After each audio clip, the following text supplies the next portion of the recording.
नमस्कार साथियों। आज की क्लास में आपका स्वागत है। जैसे कि हमने पिछली क्लास में देखा था कि भोजन कहाँ से आता है, तो आज हम देखने वाले हैं कि भोजन के घटक कहाँ कौन कौन से हैं।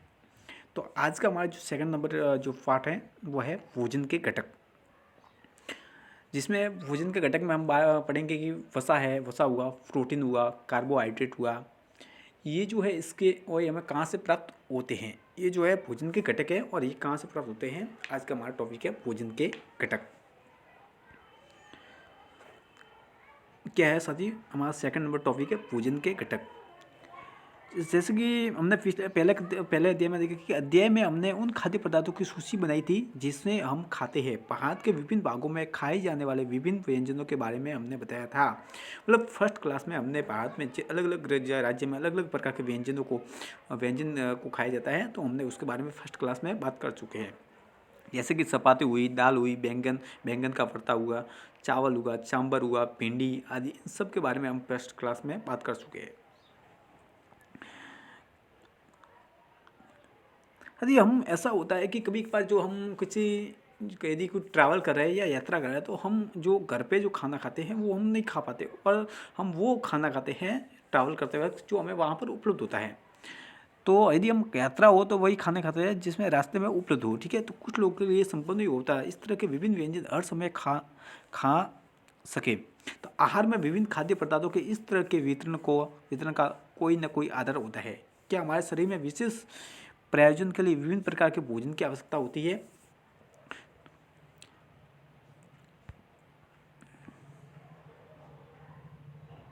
आमतौर पर हमारे आहार में अन्न से बना बना कम से कम एक व्यंजन होता है। दूसरे खाद्य पदार्थों में दाल या मांस का कोई व्यंजन न सब्जी हो सकती है, दही तथा अचार भी शामिल है। हम पहले कुछ देख लेते हैं कि कौन से राज्य में जो किस प्रकार का व्यंजन किया जाता है। तो हम जो फर्स्ट जो है कि जो पंजाब राज्य में है, पंजाब में अन्न का व्यंजन किया जाता है वो है मक्का। जी हाँ, पंजाब में जो मक्के की रोटी खाई जाती है। कहाँ पर? पंजाब में मक्के की रोटी खाई जाती है। और दाल या मांस का व्यंजन के रूप में क्या होता है, ये राजमा होता है। कहाँ पर? राजमा। ये कहाँ है? पंजाब की हम बात करें। यदि सब्जी के रूप में पंजाब की बात करें तो क्या है? सरसों का साग। ठीक है, और अन्य व्यंजन के रूप में दही और घी। यदि हम आंध्र प्रदेश की बात करें तो आंध्र प्रदेश में जो व्यंजन के रूप में अधिक खाए जाने वाला वो जो भोजन है वो है चावल। जी सत्य, चावल अधिकतर आंध्र प्रदेश का प्रमुख भोजन है। ठीक है, और ये दाल और अन्य व्यंजन मांस, ये उसके अन्य व्यंजन तो अरहर की दाल का रसम तथा चारू, ये जो है ये कहाँ के हैं? ये आंध्र प्रदेश राज्य के हैं। कंदरू हुआ, और फिर अन्य व्यंजन में आएगा मट्ठा, घी, अचार आदि, ये सब कहाँ के हैं? आंध्र प्रदेश के व्यंजन है।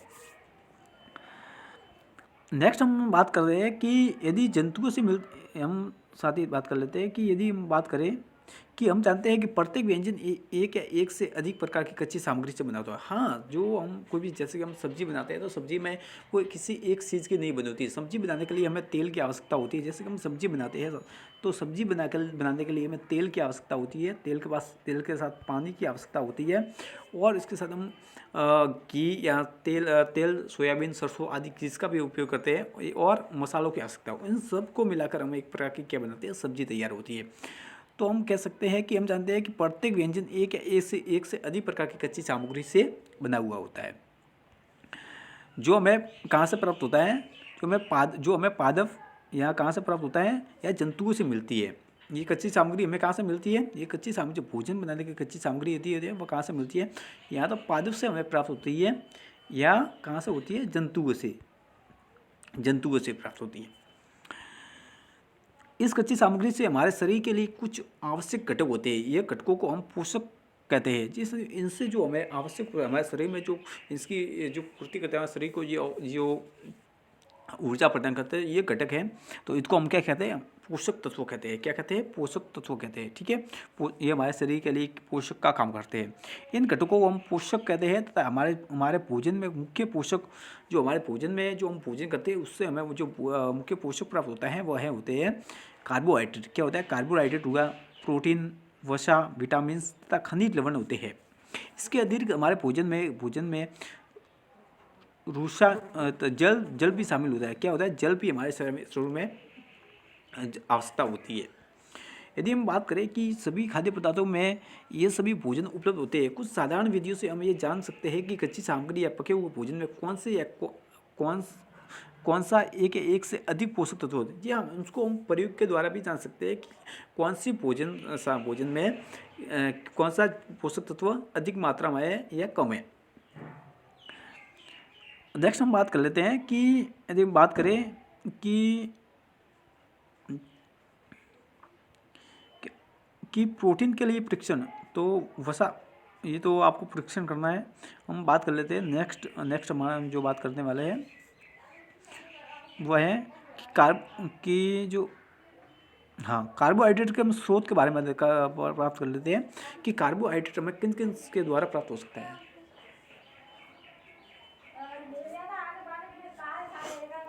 तो कार्बोहाइड्रेट में जो है प्राप्त होने के लिए आलू, गन्ना, गेहूँ और चावल, और इसमें हुआ बाजरे के द्वारा भी हमें कार्बोहाइड्रेट प्राप्त होता है।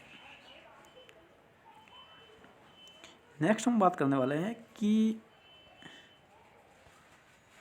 वसा के प्रमुख स्रोत क्या है। तो वसा के प्रमुख स्रोत है मछली, मांस, अंडे, मक्खन, दूध, घी। ये सब जो है वसा के प्रमुख स्रोत हैं।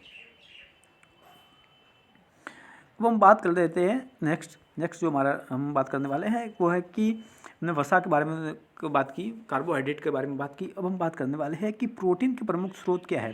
तो प्रोटीन के प्रमुख दो स्रोत हैं, तो है पादप से हमें प्रोटीन प्राप्त होता है, पादप और जंतु।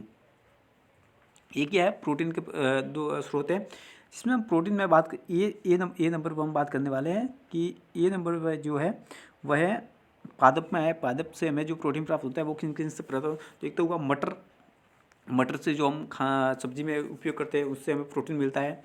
नेक्स्ट हुआ सोयाबीन से भी हमें प्रोटीन मिलता है। चना के द्वारा भी मिलता है। और ये क्या हुआ, मूंग में भी हमें साथ ही प्रोटीन की मात्रा मिलती है। मूंग हुआ, दालें हुई, राजमा हुआ, मतलब हम बात कर ले कि जितनी भी दालें हैं उन सब में क्या हुआ, प्रोटीन की मात्रा होती है। यदि हम नेक्स्ट बात करें कि बी नंबर पर है कि प्रोटीन का बी नंबर स्रोत है जो है जंतु के द्वारा। जो जंतु में हम बात करें कि तो वह है दूध जो हमें कहाँ से प्राप्त होता है, जंतुओं से प्राप्त होता है। तो दूध में क्या होता है, प्रोटीन होता है। नेक्स्ट बात करें पनीर भी वही है जो है प्रोटीन का स्रोत है। अंडा हुआ, एग से भी हमें प्रोटीन प्राप्त होता है। और मछली हुआ और मांस हुआ, इससे भी हमें क्या होता है, प्रोटीन मिलता है। यदि हम बात करें नेक्स्ट कि विटामिन के क्या स्रोत है, तो विटामिन के जो स्रोत है वो है, विटामिन के स्रोत की हम बात करें तो विटामिन के स्रोत है संतरा हुआ, संतरे से हमें विटामिन मिलता है, ये संतरा भाई। और नेक्स्ट हुआ टमाटर, लाल दिख रहा है आपको, टमाटर दिख रहे हैं भाई। आंवले से भी हमें मिलता है। और नींबू में भी प्रोटीन होता है। मिर्च हुआ, हरी मिर्च हुआ और अमरूद, ये सब क्या है, ये सब है प्रोटीन के स्रोत है। ये सब क्या है, किसके स्रोत है, ये सब विटामिन के स्रोत है। विटामिन के स्रोत कौन कौन से हुए, संतरा हुआ, टमाटर हुआ, अमरूद, मिर्च, नींबू व आंवला, ये सब किसके स्रोत है, ये सब विटामिन सी के स्रोत है। नेक्स्ट हम बात कर लेते हैं कि यदि हम बात करें कि प्रोटीन की जो आवश्यकता है वह शरीर की वर्धित स्वस्थ रहने के लिए आवश्यकता होती है। हम बात करते हैं कि यदि प्रोटीन की आवश्यकता क्यों होती है, तो प्रोटीन की आवश्यकता होती है हमारे शरीर को स्वस्थ तथा हमारे शरीर को वर्धित प्रदान करने के लिए। किसकी आवश्यकता है, प्रोटीन की आवश्यकता। प्रोटीन एक भोजन को प्राय में शरीर वर्धक भोजन भी कहते हैं। साथ ही ये जो है आप नोट कर सकते हैं कि ये जो प्रोटीन एक भोजन होता है उसको हम क्या, शरीर वर्धक भोजन, क्योंकि ये शरीर को ग्रोथ करने के लिए सहायक होता है। विटामिन रोगों से हमारे शरीर की रक्षा करती है। कि विटामिन की यदि बात करें तो विटामिन जो है वो हमारे शरीर में जितने भी प्रकार के रोग हैं उनसे हमारी सुरक्षा प्रदान करता है, रक्षा करता है। विटामिन हमारी आँख, अस्थियाँ, दांत और मसूड़ों को स्वस्थ रखने में भी सहायक है। ये जो हमारे जो भाई पार्ट्स हैं, आँख हुआ, विटामिन जो मसूड़े हुए इन सब को स्वस्थ रखने का काम कौन करता है? इन सब को स्वस्थ रखने का काम कौन करता है? तो वह करता है विटामिन। नेक्स्ट हम बात करें कि विटामिन के कई प्रकार होते हैं। जी हाँ, विटामिन कई एक प्रकार का, हम सिर्फ एक ही बात करें कि विटामिन, तो विटामिन के कई प्रकार होते हैं। विटामिन एक प्रकार, विटामिन के प्रकार की बात करें तो विटामिन के नाम की बात करें तो विटामिन ए हुआ, vitamin A, vitamin B, vitamin C, vitamin D, vitamin E या विटामिन के नाम से जाने जाते हैं। ये सब विटामिन के क्या है? नाम है। विटामिन के समूह को विटामिन बी कॉम्प्लेक्स कहते हैं। भाई विटामिनों का जो समूह होता है उसको क्या कहते हैं? बी कॉम्प्लेक्स कहते हैं। हमारे शरीर को सभी प्रकार के विटामिन की आवश्यकता होती है। हम बात करने वाले हैं कि जो हमारे शरीर में है जो विटामिन की, ये किसी एक की आवश्यकता नहीं होती है, जबकि हमारे शरीर में सभी प्रकार के विटामिन की आवश्यकता होती है कि अल्प मात्रा में आवश्यकता होती है। विटामिन ए की हमारी त्वचा तथा आँखों को स्वस्थ रखता है। भाई विटामिन ए जो है वो क्या करता है? हमारी जो आँखों की त्वचा, जो विटामिन ए जो है वो त्वचा तथा आँखों को स्वस्थ रखता है।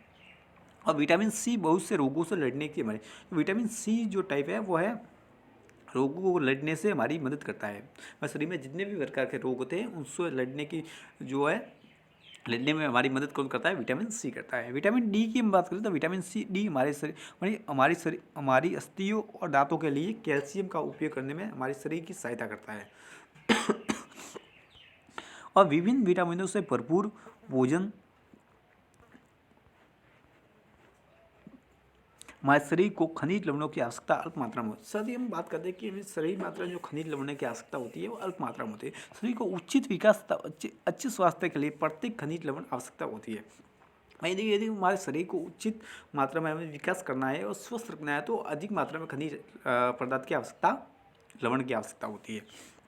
विभिन्न खनिज लवणों के कुछ स्रोत है। यदि हम खनिज लवण है जो उनसे हमें कहा किससे प्राप्त होते हैं, उनके स्रोतों की बात करें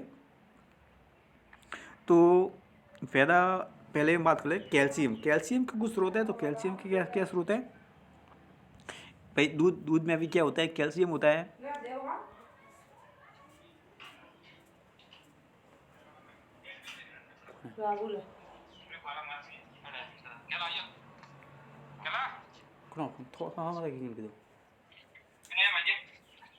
हेलो।